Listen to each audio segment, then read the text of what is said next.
Welcome back to Shane's Main Shop. A few weeks ago, I did a unboxing and a review of this Ryobi 40 volt chainsaw. And I have a Husqvarna I sent for repairs, came back not worth repairing, and I have a Mac 3818 I've also sent for repairs and came back, it's not worth fixing. Both good saws, both very old, and by the time you spend a couple, $200-300 for repairs, you end up, close to buying a new saw.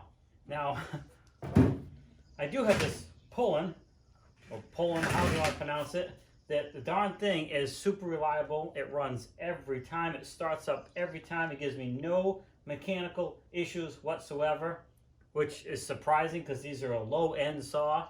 The problem is, it's a small saw, it's a lightweight saw, it's not going to cut the stuff I want to cut. I got this one for doing tree work up in the trees and branches I didn't want gas. So after 2 failed repairs, which I'm probably still going to get one of them running, it's just not worth to hire someone to do it, I have finally decided just to buy a new chainsaw. And it'll probably be the last chainsaw I ever buy.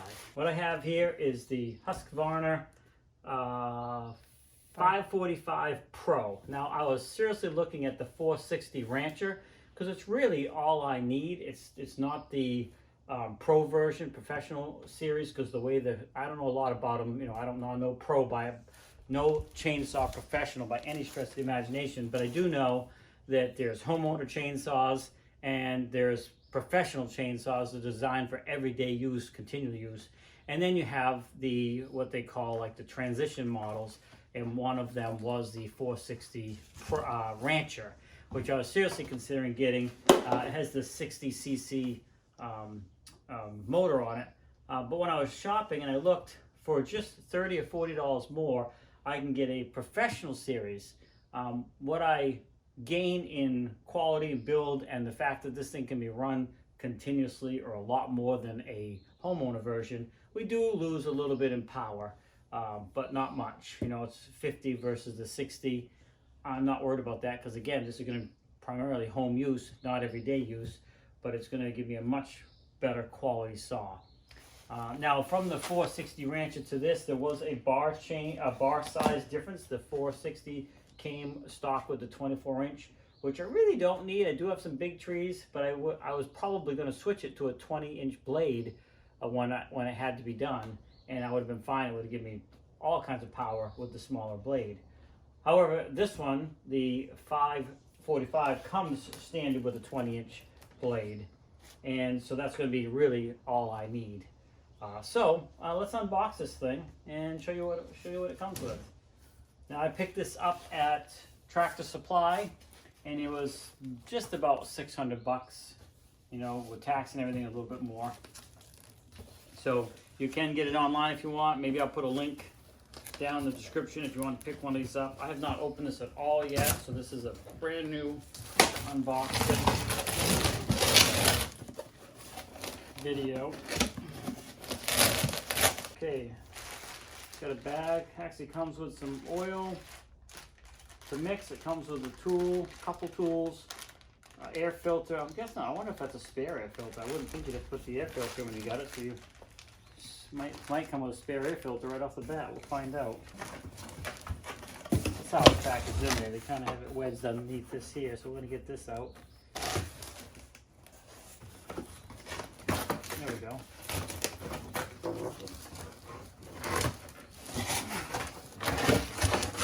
Oh, there we go, finally. Alright, so there it is right there.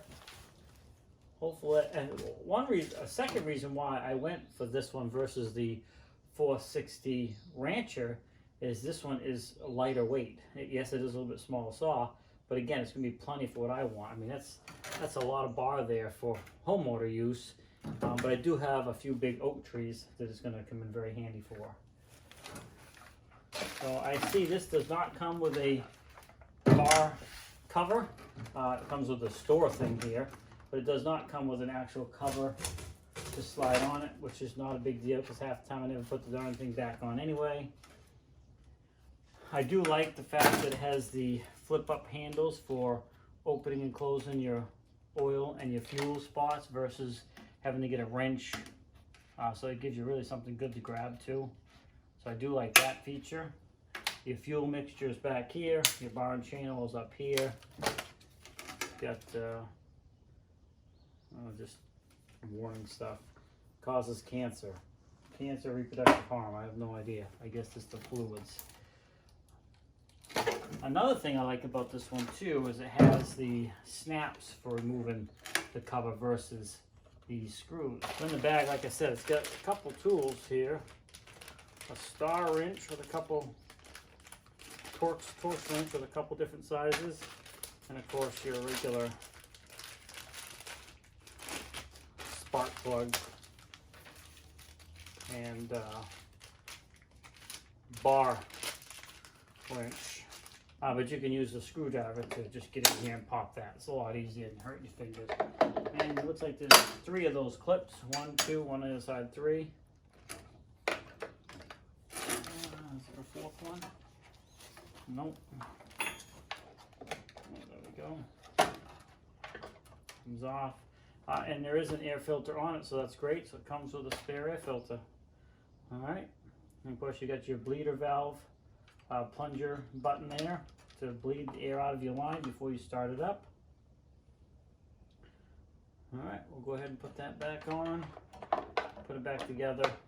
Get some fuel in this thing, get some oil in this thing, and test it out. Alright, so I'm going to go ahead and put some chain oil in it. I'll fill that up. A couple things I like already. One of my other chainsaws, the handle is actually over the fill port for the bar and chain oil, which makes it much more difficult to fill. Now, I do use this bottle here, and I can squeeze it in, so it works pretty good anyway. But sometimes you're just going to take the gallon and put it in there. And with this one, you can do that without much trouble. However, I do prefer just to keep refilling this, and then it's just quick and easy to do that. Pretty good capacity for the oil. I mean, I didn't read up the specs on it. Tighten that up. Goes down. Oh, and I thought I'd just take a second to show you what this saw is replacing too. It's replacing a Husqvarna 261 with an 18-inch blade on it. Definitely, it's a heavier saw. It's an older saw. I will say I'll miss the double felling spikes. There's only one on this. I don't know if I can buy another one for the other side of the bar, but this one has one on each side, which really does come in handy depending on how you're cutting. Alright, now I'm going to fill the fuel up. Not a very big tank, but it's supposed to run more efficient too. Well, like I said, I've been dealing with a lot of old chainsaws, so we'll see how this newer stuff works. My newest saw, which I keep seeing is a new saw, is that Mac 3818. Well, when you start thinking about how long ago I bought it, the thing is like 23 years old at least. Yeah, 23 years old. And it's too bad that it's not running, but it is what it is. All right, so we're just gonna read the quick start guide, make sure we didn't miss anything, which we shouldn't have, and we'll get this thing fired up. So the starting procedure for this is pretty similar to pretty much most other chainsaws, other than this one had a decompression valve. This one does not. So you want to put the brake in the lock position. That locks your chain. Then you want to take and pull out on your start-stop lever and lift up, which engages the choke position. Then we're going to push the plunger several times to bleed the system. There we go. And then we're going to go and step outside. Now it does say, don't go by what I say. This is an entertainment video only. The instructions tell you to place the product on the ground, put your foot in here, put the little trigger lever, do all the stuff. Well, I'm not going to do that, so this is not a how-to start a chainsaw video, just a disclaimer there. But we're going to go ahead and step outside and get this thing started up. Now, one thing you want to remember is you don't want to pull right from here. You want to get the resistance first, and then you're going to give it the yank. And what we're going to do is we're going to pull this a few times until it fires. Then we're going to remove the choke from, take it out of choke position, and then it should fire right back up, or fire right up. So we're going to step outside and do that, and we'll take you along with us.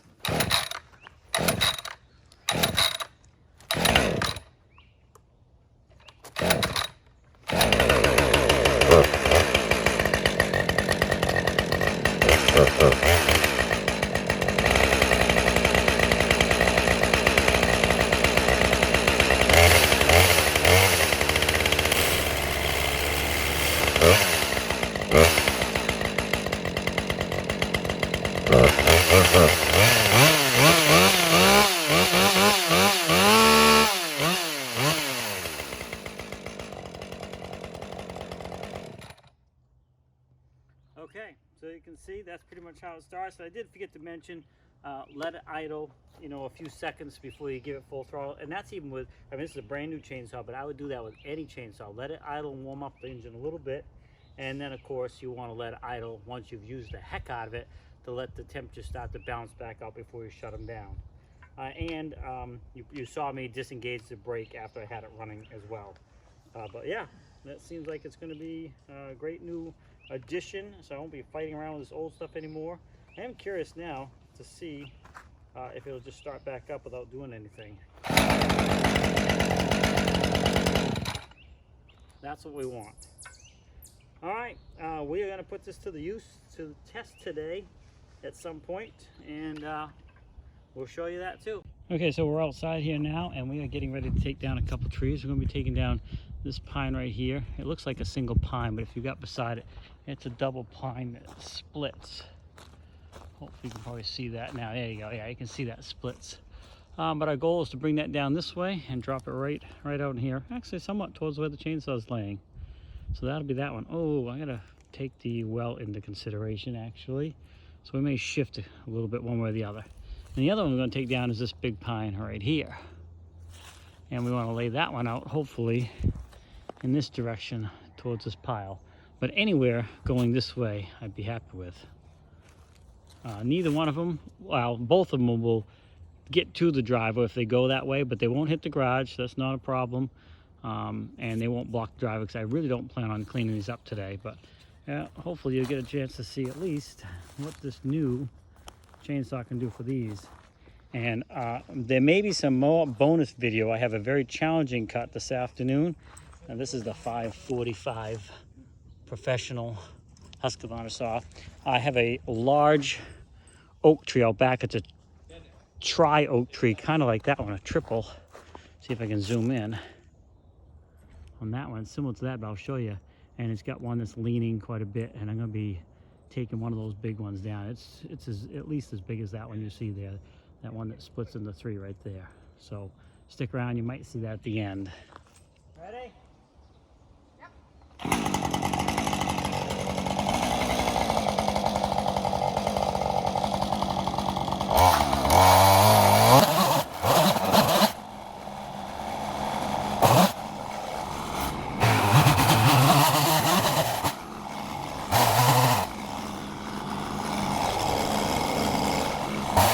So of course I'm working on this review. I got my daughter gonna come over here and hold the camera while I finish cutting this tree down.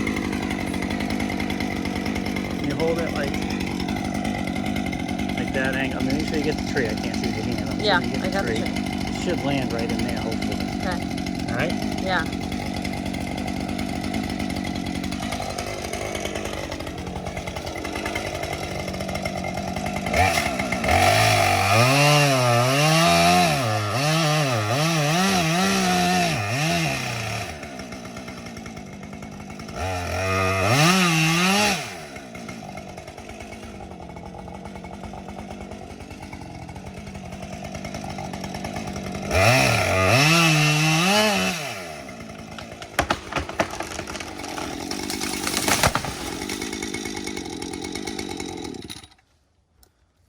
Perfect. How many trees have I cut now? Right where I wanted them. It's always a good thing. You never know.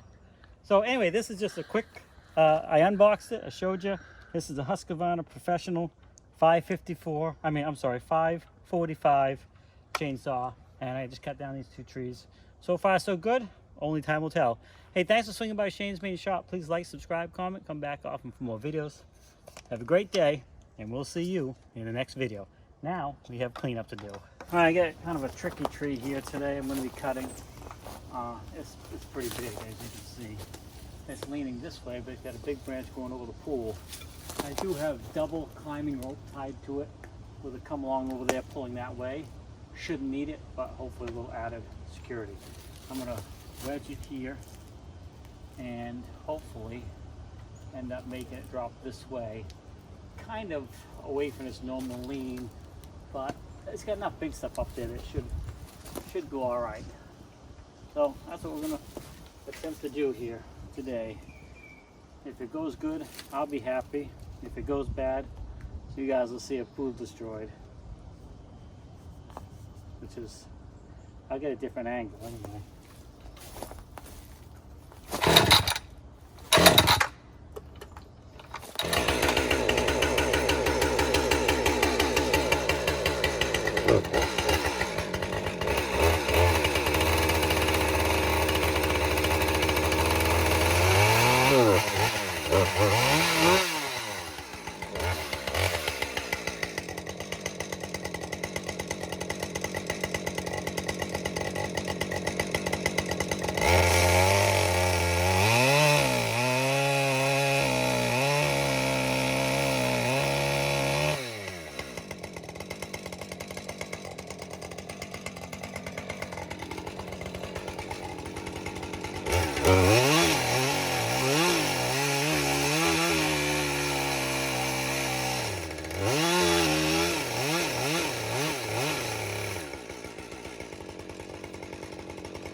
There's the pool right here. There's the tree right there.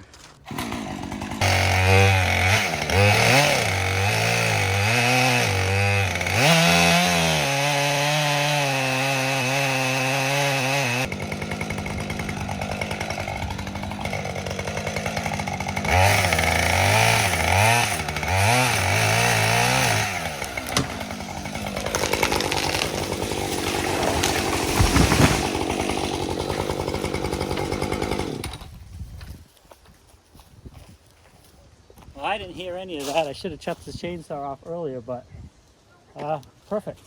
And the reason why I cut in first, I didn't quite get it right, is I didn't want it to barber chair and fling back at me. So I cut through most of the fibers and then just took the little back slab off afterwards. Let's take a look.